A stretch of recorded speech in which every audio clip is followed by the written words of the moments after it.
The following video is for all jazz pianists. It's a bit of an advanced concept, but I think every single jazz pianist should watch this video. The most important thing when playing a jazz standard, and of course, that's a big part of being a great jazz piano player, is playing standards. It's absolutely critical to play the melody with finesse and feeling. And that's why learning melodies from the real book is not a good idea. For example, if you're playing the standard from the real book, take a look at the notes here. It starts on 1.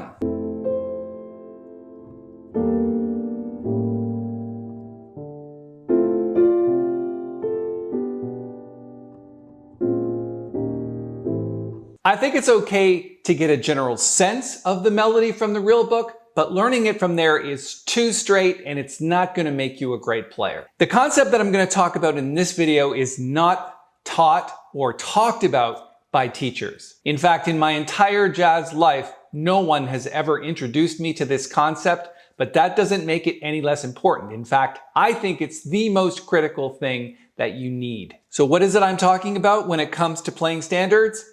Pick a tune that you like and find a great singer who sings that tune, and then model your playing after that singer. Now, of course, I can hear what you're thinking. Sometimes you don't like playing with singers, sometimes singers don't do a great job. I totally get that, but I'm not talking about average singers. I'm talking about listening to someone like Ella Fitzgerald sing a standard, or Billie Holiday, or even Diana Krall, or in this case, Ray Charles. I think the really good thing about listening to Ray Charles is he's a great piano player. So a lot of the way that he plays piano makes its way into his singing and vice versa. So it's great to study Ray Charles's performances. And we're going to listen to his recorded version of Georgia little by little, and we're going to learn the melody just like that. So stick around because you're going to want to see how we actually do this. We're going to do this in 4 steps. The first step is to listen to a small section of Ray Charles singing Georgia. Let's put the headphones on and listen. Georgia, Georgia, the whole day through. My suggestion is to listen to like a short section like that, listen a few times, and then step 2 is to play along with the recording. So let's listen and play along with Ray Charles. Georgia, Georgia, the whole day through. Just an old... Step 3 is essentially when you're listening to the video and noodling along with it, listen for rhythm, notes, chords, and inner voices. Okay, let's do that one more time. Georgia, Georgia, the whole day through. Just an old sweet song keeps Georgia on my mind. The way to do this is to replay that, trying to remember the chords. And of course, you're going to have to do this many times, but I'm just kind of picking it out as we go along. So I'm going to start playing on 1 and then the melody on the end of 2.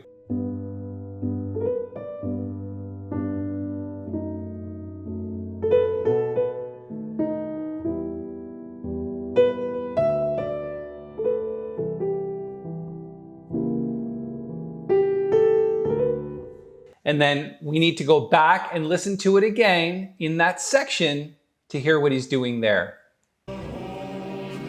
Just an old sweet song keeps Georgia on my mind. So he's like,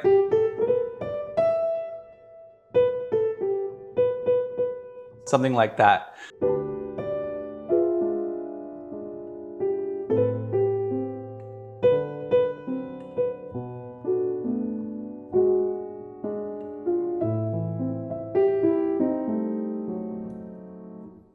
And then once you're finished that first time through, go back and do the second A, because I'm pretty sure he's going to sing it differently. So this is what's really important about learning a melody from a great singer.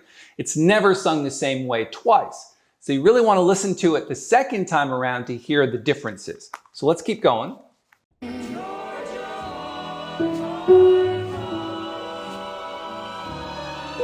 said, Georgia. So right there, you can see that he's taking a lot of liberties. I said Georgia. I mean, obviously, Ray Charles is a much better singer than I am, but it's always good to sing along a little bit to get the notes. I said, Georgia. Georgia. A song of you comes as sweet and clear as moonlight through the pines.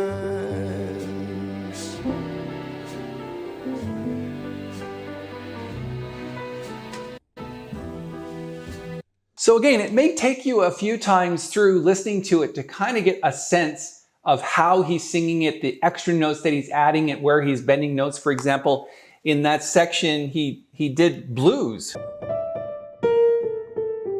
Something like that. And step 4 is, once you've listened to it several times, you've played along with it, and you can remember a lot of the notes and the rhythms and the chords and the inner voices, then my suggestion is you work that out at the piano on your own.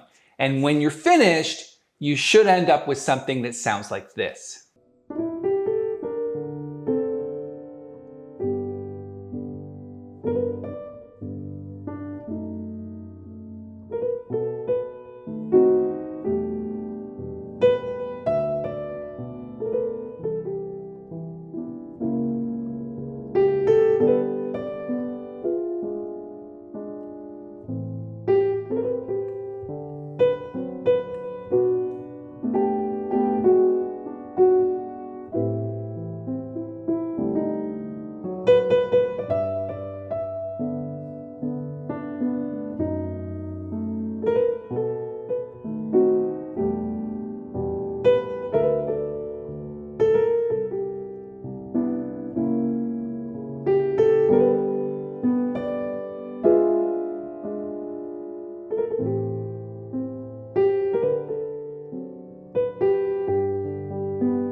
Okay, let's do a quick review of the 4-step process. Step 1 was listen to a section of a great singer singing a standard that you want to learn.